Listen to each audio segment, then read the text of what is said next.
تمہاری مرضی کے لفظ بولوں، میں اپنی سوچوں کے دائرے کو تمہارے جوتوں کے تابع کر دوں۔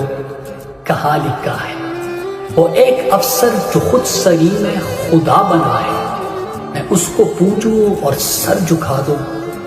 کہاں لکھا ہے وہ ایک منصف جو خود نمائی میں غرق اندھا، میں اس کی خواہش پہ سر گرا دوں۔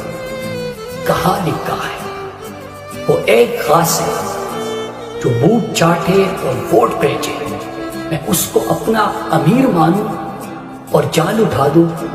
کہاں لکھا ہے، کہاں لکھا ہے۔ میرے پاکستانیوں، میں آج آپ کے سامنے اپنی لیڈر عمران خان کا پیغام لے کر آیا ہوں، لیکن اس سے پہلے جو 2 سال میں پاکستانیوں کے اوپر ظلم ہوا، اس کی تاریخ میں مثال